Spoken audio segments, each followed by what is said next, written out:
You're listening to the Precision Shooting Podcast, discussing all aspects of precision and long-range rifle shooting. This episode is brought to you by STS Steel Targets, premium shooting targets and accessories. And now, over to your hosts. Well, hello and welcome to the Precision Shooting Podcast. My name is Rusty and this is episode number 82. It's a continuation on from our last episode talking about reticle choices. Just a couple of things. We have a meme competition going on. Well, actually, it's an STS Targets competition going on at the moment. And there's two ways to enter. One, you can join us on Patreon as a supporter. And the link to that is in the show notes to find us, or look us up on Patreon under Precision Shooting Podcast. Or on Facebook, we have the details of our meme competition to win an STS target. So, two ways to enter. Details are on Facebook in terms of what memes we're using and other such things. But jump on that, get onto it, and win yourself some goodies. Anyway, straight into the discussion here is part two of reticle choices. With the Christmas tree design, I think one of the big things, particularly when they sort of were early days, probably the Horus were one of the ones that pushed it early on, is that people would just go, oh no, the reticle's too busy. I can't see anything out of block out whatever I'm seeing. And that's a comment I've heard consistently ever since. And I know I had this chat with Damo from Bushnell, or from Tasco here, who represent Bushnell. And he's a big fan of the Horus reticles, and I've had at least one, and now run, sort of Christmas trees. We'll get in what we run separately.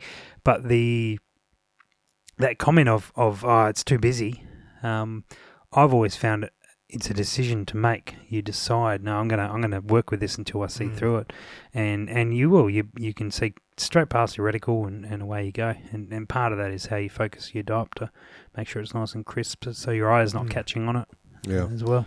I think with some of the more advanced reticles, like the Horus reticles and the more complex, different manufacturers' reticles as well, it comes down to training and use. Like I haven't ever owned a Horus reticle, and I don't think I will. But however, my initial thought years ago when I looked through one was, you got to be kidding. There's just stuff going on everywhere. Oh, it's a natural reaction to it. But I know military guys that use them, and I know guys that shoot them in PRS type comps. Yep. And everybody who's actually military, it's not so much making the choice. It's this is what you're using. We're going to train you how to use it. Yep. And for the guys that are purchasing them for their own use, again, they've made that choice. Right, I want to run this and I want to maximise the benefit out of it. And now Horus have got their Tremor 3 out, which is quite a complex reticle. Yep. But guys that are shooting it are loving it. So I think it's one of those things. If you were to give a guy that had only ever shot a duplex reticle his whole life on a 3 to 9x40, you were to give him a first focal plane in the sort of the 5 to 25 to 30 sort of power range with a Horus reticle in it, he's not going to have any idea. However, if you know the reticle and you know what all those wind holds and the wind dots are for, it can be very usable. Absolutely. So if we go down to purpose of use, which was your original comment, Andrew, about what are you using it for, which I think sort of lends itself to lots of different options depending on what you're doing. Greg, using you as an example, majority of what you're doing is spotlighting, and I know you use a thermal now, and that's probably got set reticles with it. Yeah, there's a whole heap in it. But right. What do you that's a great example because you've got access to a whole stack of reticles in the one scope. What do you choose? Well, actually, I ended up choosing what looks like a pretty standard Mildot, but with I guess lines instead of dots. Yeah. But that's only because all the other options, because they're meaningful. So the mil markers for the other ones were starting at 5 mil and stuff like that, which was too much. Yeah. So I think most of their designs that are in it are for close range pig shooting and that sort of thing. So they're more like instinctive shooting style. Yep. But the one I went with just has 1 mil increments. Okay. Although I don't love it, it's more meaningful for me. So when I do take the odd longer shot, I can quickly make the adjustment and drop it on. Okay. That's the thermal.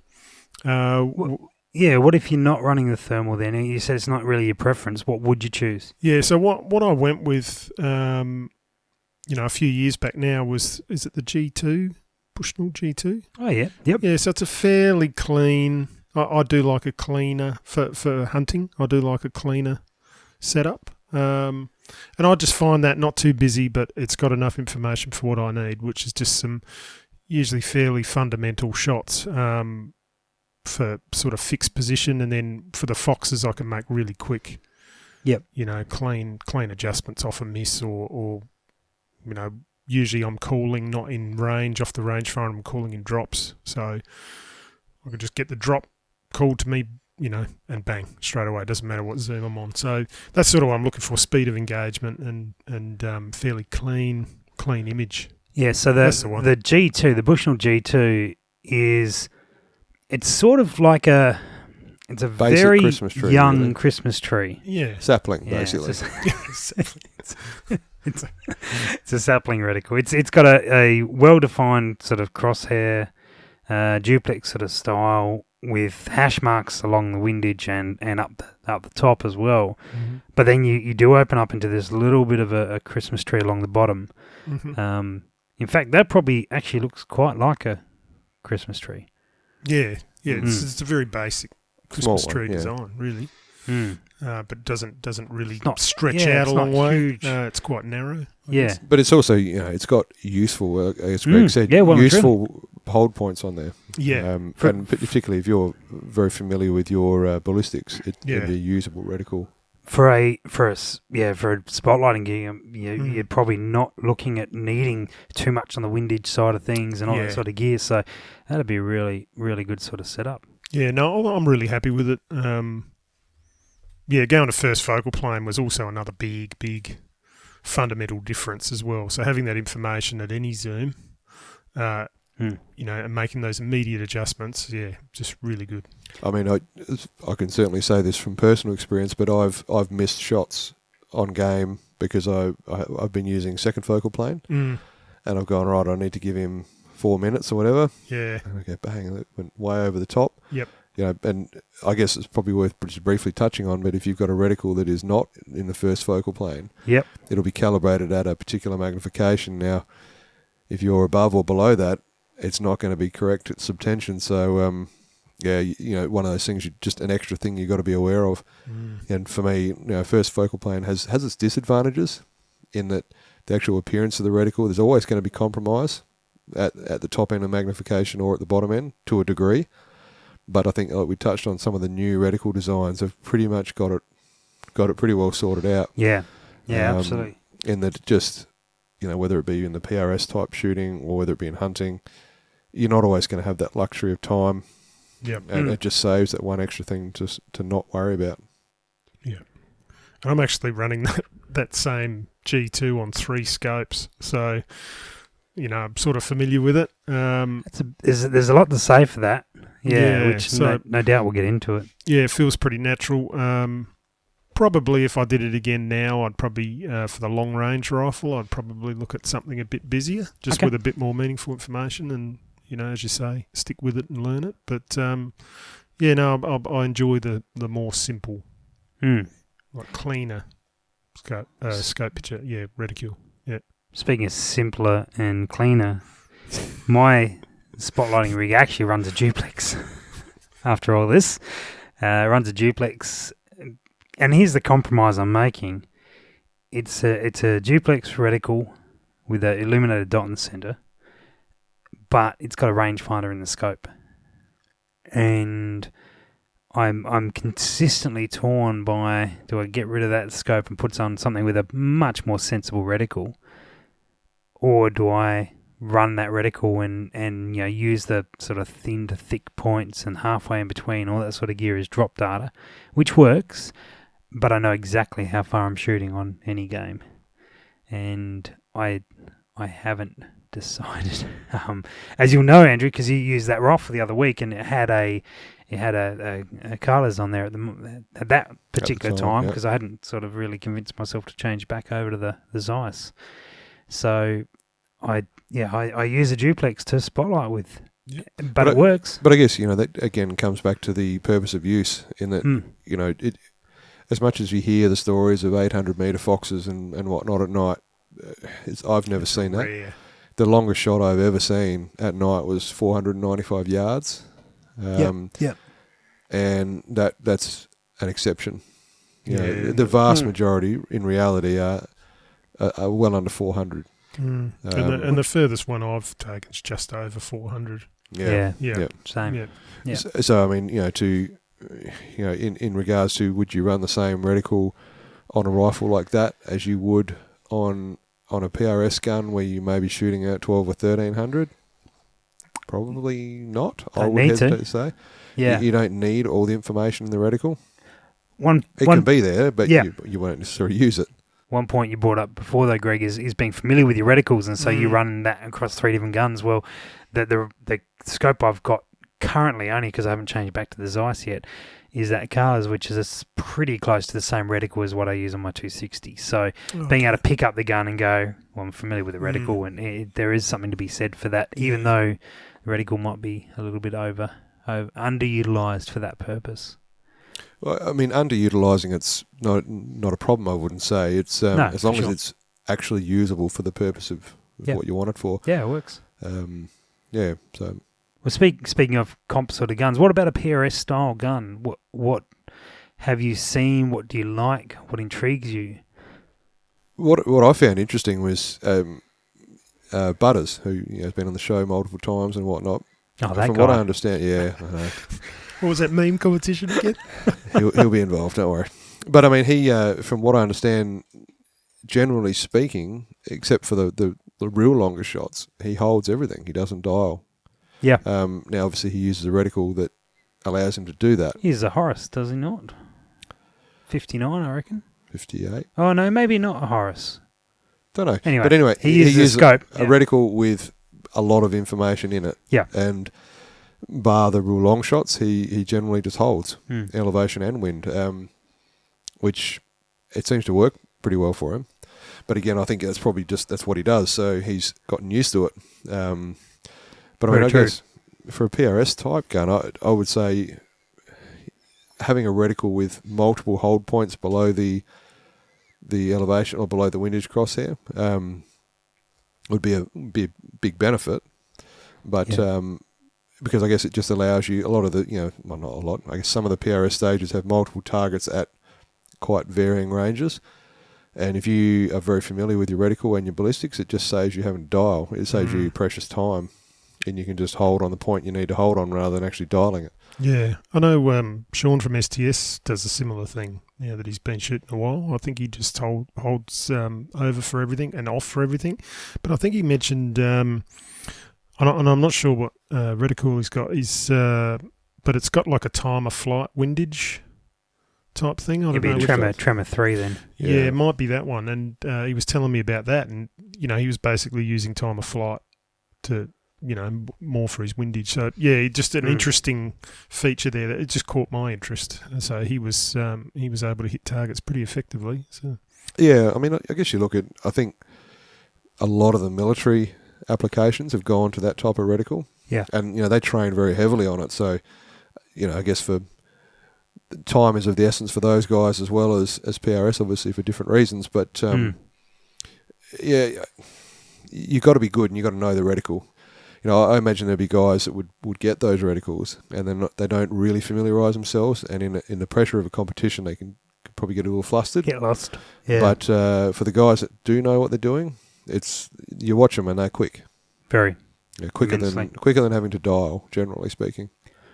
My favourite reticle for that type of shooting is the SKMR 3, which is in the Carlas, which is a Shannon K designed reticle, and it's 0.2 on wind, 0.2 holds on wind, which is, I think, ideal. I think necessity, really. There is 0.1 marks, both sort of top, left and right, and sort of lower down, which, it gives you sort of 0.1s for a mill's worth, so it's 10 marks there for a mill, and you can sort of throw that over if you need to sort of make a correction or anything like that. If you want to measure something down range, it's really useful for that. But I think 0.2 is quite acceptable for wind. And it's a Christmas tree style reticle. Well, the big thing I like, because I've got the number 2 and the number 3, and the number 3, the big difference is the floating dot, which is becoming a lot more common on reticles. So you've got your crosshairs that come into the centre, but they don't quite meet. There's this little gap there. And then there's a dot. Some reticles actually you'll use a little cross. And some reticles, like the one in the Vortex Gen 2, the 2C reticles, EBR2C reticles, have nothing. They're just they're open. Now I find the open one a little harder to use. I prefer a dot still there, but I like the floating around, so you can make sure the dot is in the centre of whatever it is you're shooting, or to the left, or wherever where it is where you are aiming it. So that's mine. And I did see on there Zero Compromise. This is one of the first things I was waiting for info on. Was reticles, and the MPC2. I believe they sort of intend that to be pronounced Impact 2. Makes sense. Yeah, and Impact 1 for the other one. Yeah. Well, 2, because I prefer to hit 2 targets than 1, so I'll definitely go the Impact 2. That's how it works, right? That's exactly how it works. Yeah. And that's got a floating dot, from what I can see in this photo. 0.2 wind holds as well, Yep. I believe. Yeah. And again, that doesn't surprise me. It's similar to a number of other reticles, but it is well thought out. And between 4 and 5 on the wind, you've got 0.1s. Yep. Which is similar again to the SK, and between 4 and 5 on the elevations, you've got 0.1s. Similar to the SKM 3 as well. That I imagine would primarily be for, as you said, for measuring. If you've got time, particularly for group shooting or things like that, you could measure with it. But generally speaking, I'm just looking at that reticle. If you want to hold it up and show Greg. Look at that, Greg. Wowzers. Yeah. So it's kind of... Familiar. It looks like a full-grown Christmas tree. No, but... it's more of a pyramid. Really? Aztec-type pyramid. Compared to the other one... It's all right, we're not going to redefine the reticle industry. Don't. That's more of a Christmas tree, the G2 from Bushnell. Well, let's just say the Impact 2 from... ZCO it has more information on it.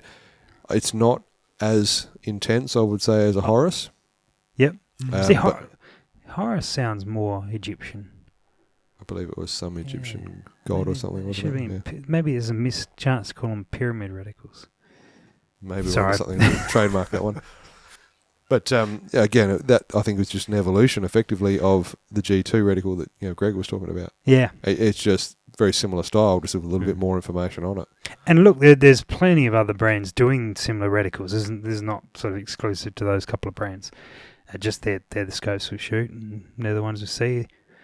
That Steiner that we had from Beretta, that had a really good reticle. Really liked it, but it wasn't that Christmas tree. It was more sort of that straight. Like a periscope type reticle, if you like. Yeah. Periscope? Yeah, there you go. Like the movies where you see the periscope, the vision they got. You know what I'm talking about. No, you don't. So you look through like one, and then it sort of throws up, and that would be a really. What do you use for side height on a periscope reticle? Do you do this halfway up the tube, or do you halfway up the submarine? Okay, okay. It's going to be interesting mounting a sub to your gun. Can be done. Okay, I look forward to the photos. Meme that one, guys. Meme if you can. We'll get Nick to meme build a one. submarine onto it. I've done a pickle. I've memed a pickle onto a rifle. That's because you got cold on something, wasn't it? Yeah, a pickle. Anyway, Pickle Rick it was.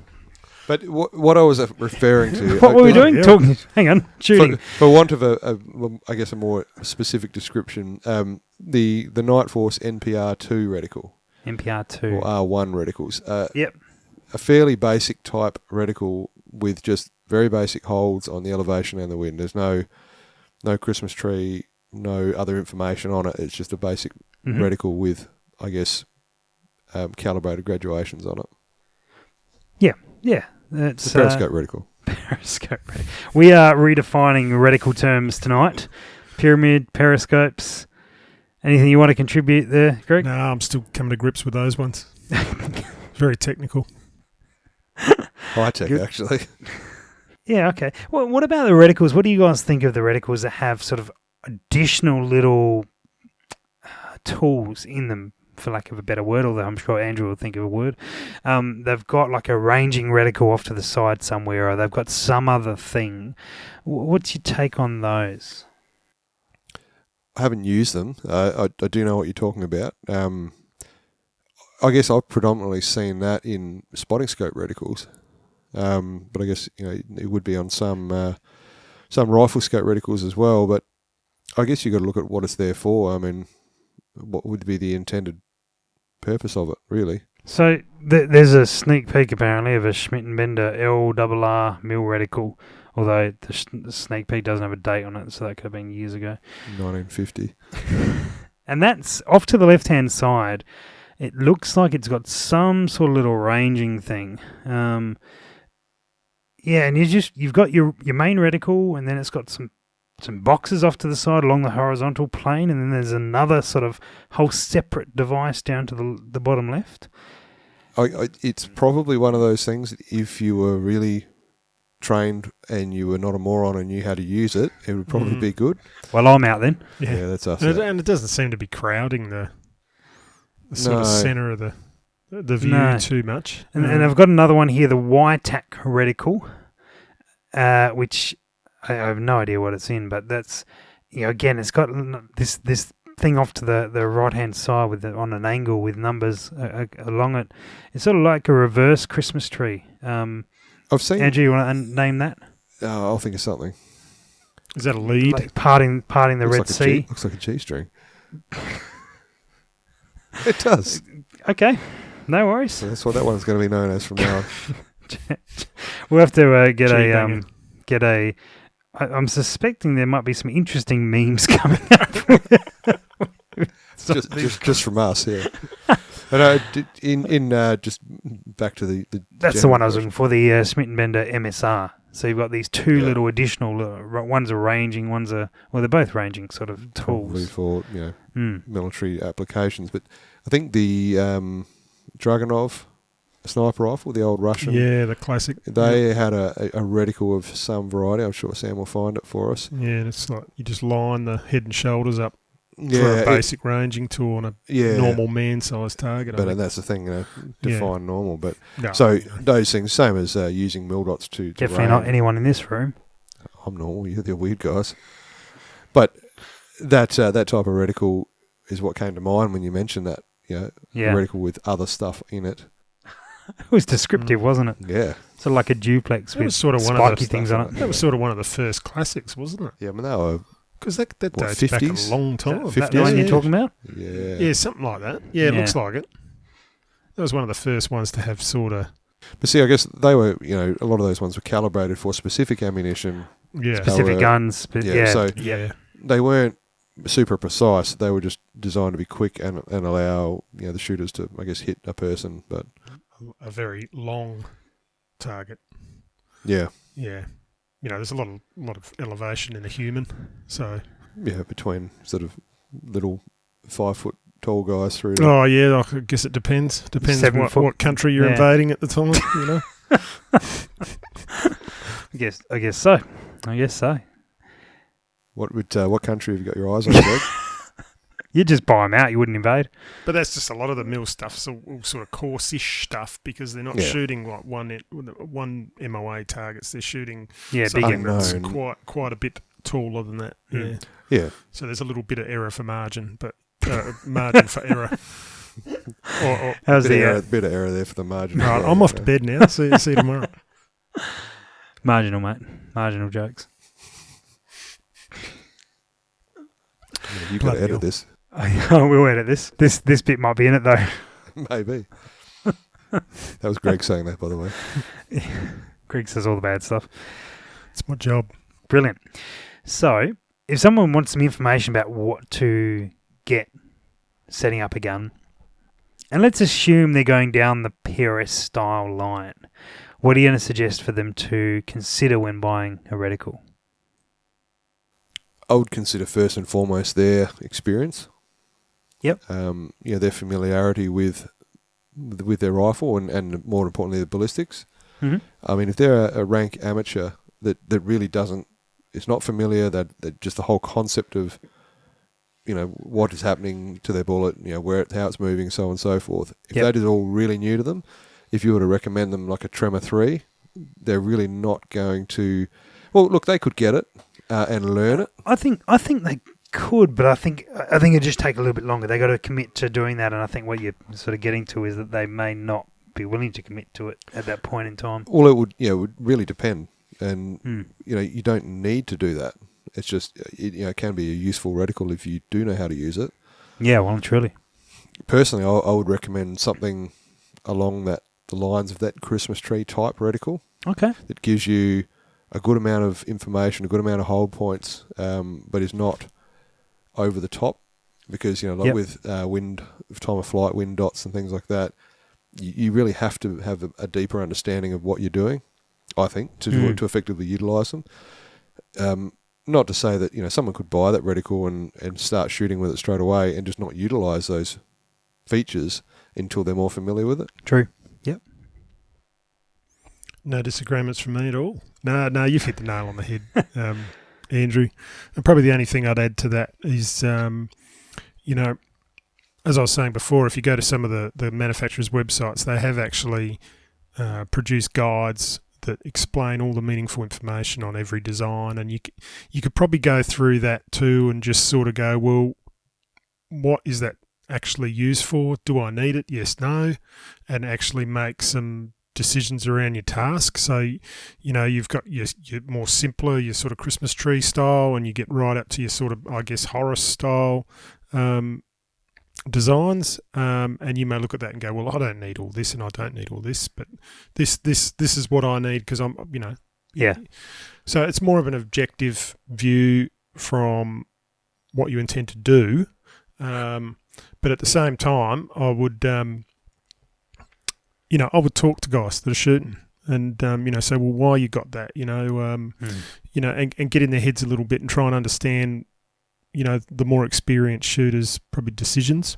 And then it probably just comes down to sort of what you like and what you're willing to take on in terms of complexity. Well, that's what I did anyway. Yeah. I'd suggest that they definitely get something with multiple hash marks, a good sort of fine amount of hash marks. And whether or not they go Christmas tree or not, I'm probably going to throw that back into a personal preference option, because I've seen guys who are really good shooters on the other end prefer one or the other, but both are always going to have lots of sort of 0.2 on wind if they can have it, and then at least 0.5s on elevation, preferably 0.2, but nice and sort of fine adjustments as they can go through. And something that sort of looks good. I actually would probably, generally speaking, if I'm going to buy a scope, I'm generally looking at reticle first, what my reticle options are. Yep. Because that's what I'm looking through the whole time. That's how I'm engaging with my target most of the time. If I can find the reticle I like, then as long as the scope is up to scratch, and then there's lots of good scopes around. Yeah. Probably just one for you two, I guess. Is it fair to say that, probably more experienced shooter, they can jump in where they want to in terms of complexity. Sure.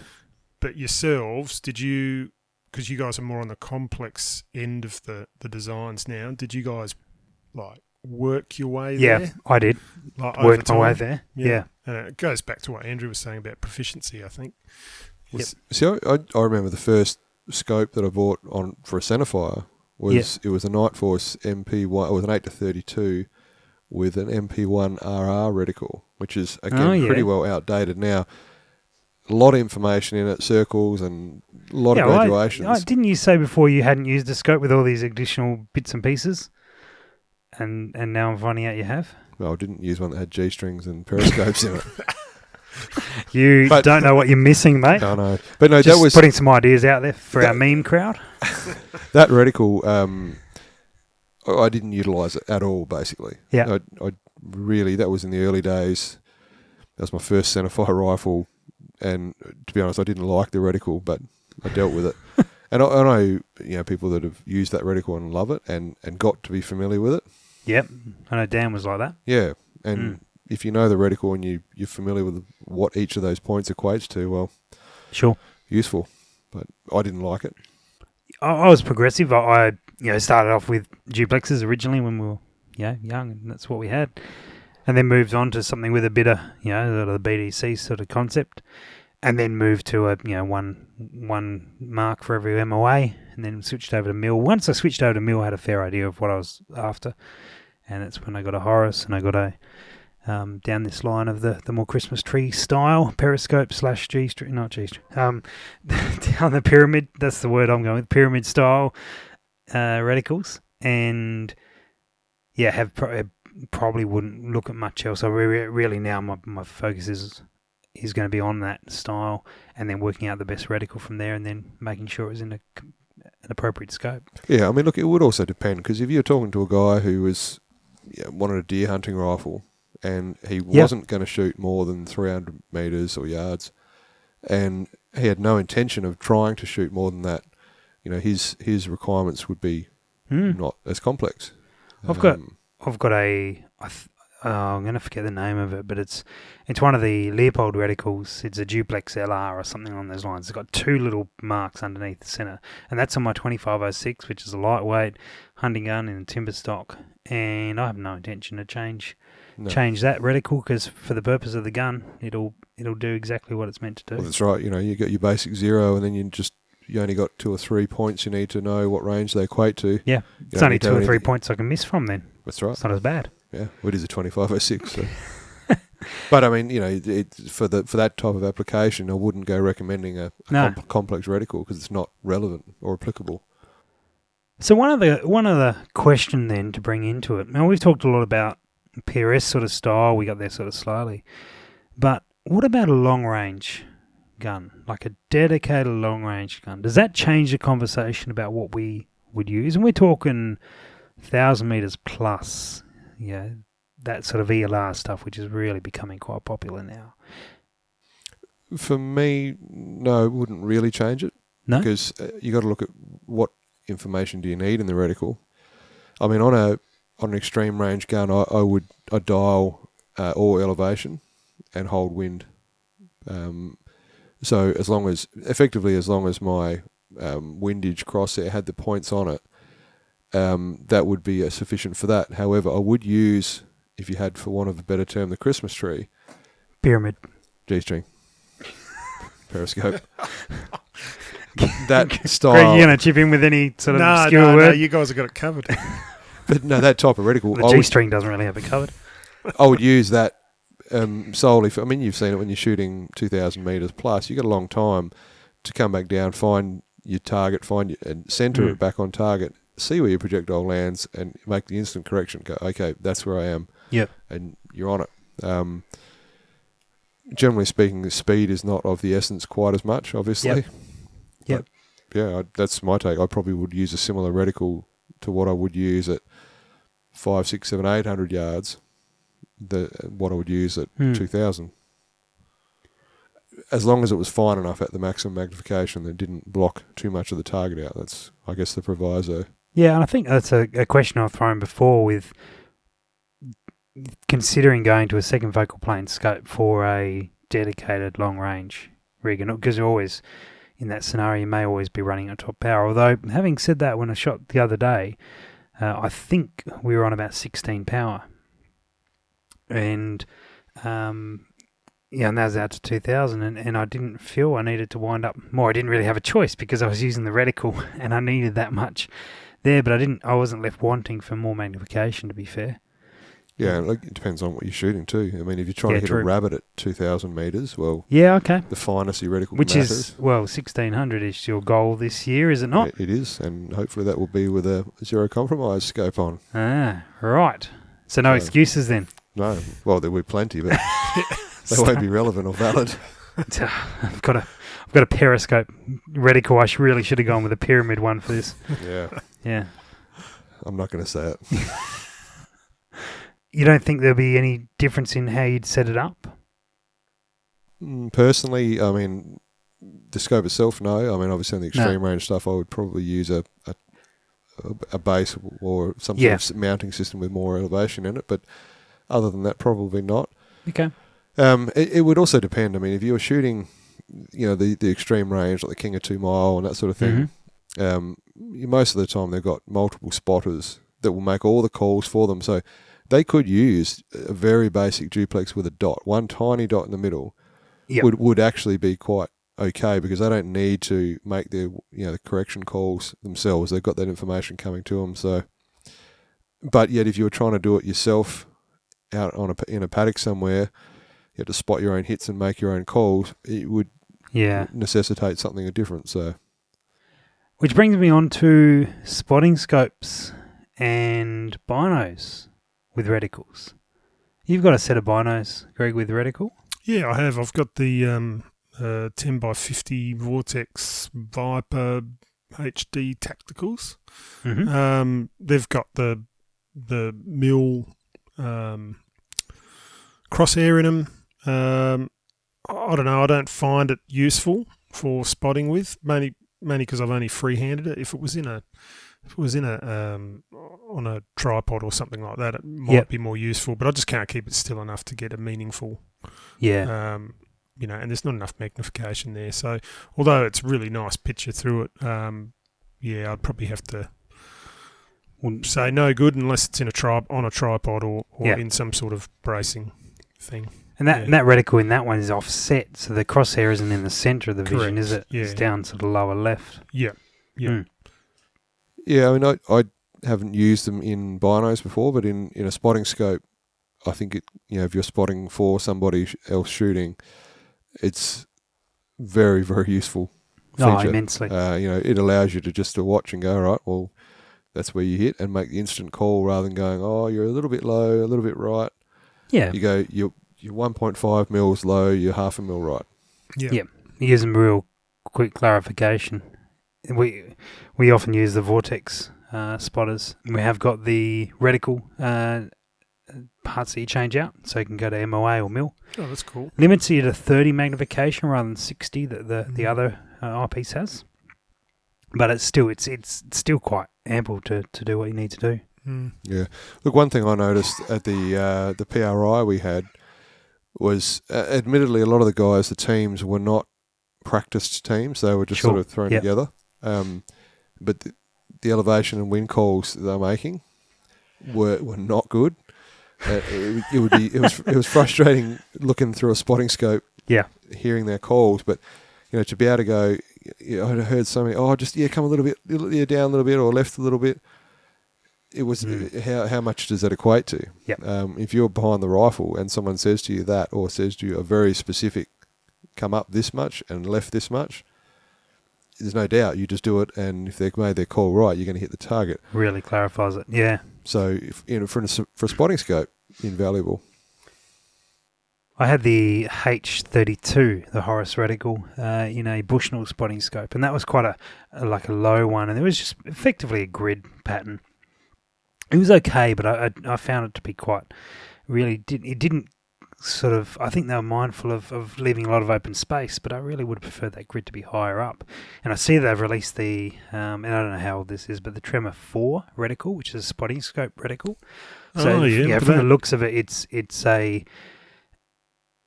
a Tremor 3 cubed out. It's squared out. Have you got a name for that one yet, Andrew? Not yet. It'll come to me. No worries. Yeah, cool. And so it's effectively, it's a Tremor 3, but it's a full sort of square. Like a chessboard sort of thing. Yeah, it's a chessboard reticle. Yeah, good. And so that would be a really good, if your shooter, your shooter had a Tremor 3 and you had Tremor 4, it'd be a sensational sort of combination because all your dots are in the same spot. But you got good reference there. What would you guys think of a reticle where you had a sort of standard periscope? No, what are we calling them? Pyramid. G-string. We had a standard, I've even forgot the name, Christmas tree, that's the word. Some sort of like G2 type reticle. Christmas tree-ish reticle. And the reticle was relatively dark. But then to have a grid above the horizontal line, I don't know if you've seen the AMR reticle from Carlos, which is a grid pattern, very much like a pyramid actually, and it is a a grid, but the lines are not sort of complete. They're a broken line. They're a dotted line.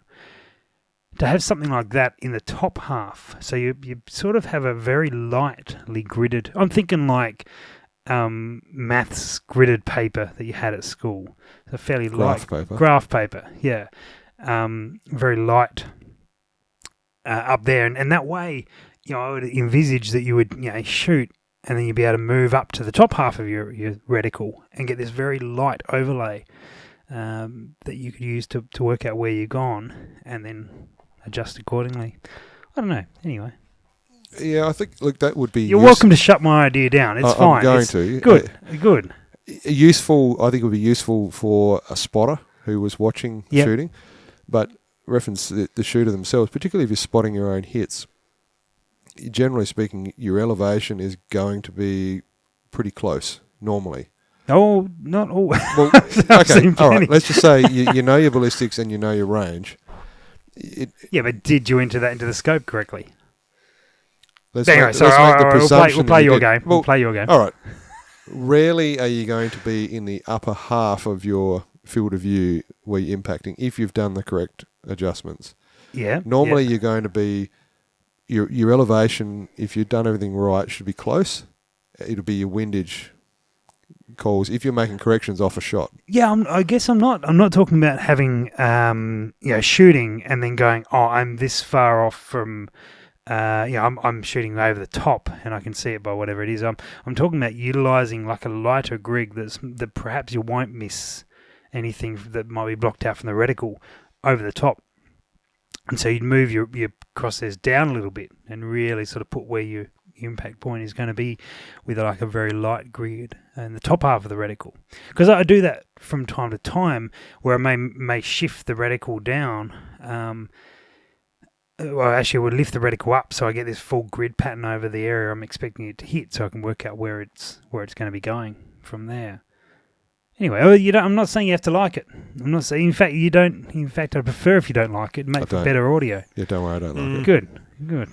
I'm not sure what I think about it. Meme it, yeah. It's just going to be a picture of me with a graph the whole way through over my face. in a contact lens or something. Well, there's an idea. Now you're talking. Sorry? I'll patent that. Yeah. Then you just look at it and go, yeah, bang, yep, that's on. You get pretty good at milling things. You just look at everything milling. Yeah, and then we'll eventually get, sort of the Google Glass thing, but it'll be on a contact lens where you can bring up reticles and you can flick through them and change them. They'll be illuminated. You heard it here first. From me first. I'm sure Nick Vitalbo's all over it, or he's probably onto that sort of stuff. But we'll claim it. We'll claim it. What are we going to call these new type of reticles? I don't know. I guess you could always go back to the old, eyeball it. All right, so we probably need a better creative department. Greg shaking his head. You guys are clowns. So we're also taking your names on should we rename Christmas tree reticles, because a lot of them are not looking like Christmas trees anymore. That's my point. They're not looking like Christmas trees. Or you've got some messed up Christmas trees in your part of the world. So we're looking for new names for this style of reticle. You won't win any prizes. Probably never get picked up. No one ever call it that, but humorous. It'll be fun. If it's good enough, it'll get picked up. As I said, probably won't get picked up. Well, we can whack our name on it first anyway. It's all good. Cool. Any other thoughts on reticle choice? No? No. All right. Well, we'll leave it at that. A little bit of a recap, although all the stuff should be in the show notes. I'm going to get better at doing show notes, by the way. I'm going to put links and all that sort of gear. So if you looked at the show notes and been thoroughly disappointed, as you probably should have been, because I have, I'm going to attempt. And I say attempt because I probably won't actually do it, but I'm going to attempt to try and get more of that in. So we will be having a YouTube channel. You can find that Precision Shooting Podcast on YouTube. There are currently 0 videos there currently. Good. I've got a way with English, don't I? You don't speak it much, no good. No, I don't speak it much at all. And stay tuned for some episodes on SHOT Show Wrap Up. We need your memes or jump on board to Patreon to don't worry about memes and still get your chance to win a target. If you're in Victoria and early March, I'll be coming through with a camera, and if you got a gun, I'd like to film you and it. And memes. All right. Well, Greg, thank you very much. No worries, thank you. Andrew, you can take your G-string, your periscope, and you can head off. One and the same. Don't think about that too closely. But definitely meme it. And thanks, guys, for joining in. We'll catch up with you guys soon. Will do. See you later. Thanks for listening to the Precision Shooting Podcast. To continue the discussion, check out our Facebook page. And for more information, head to our website, www.precisionshootingpodcast.com.au. This episode was brought to you by STS Steel Targets, premium shooting targets and accessories.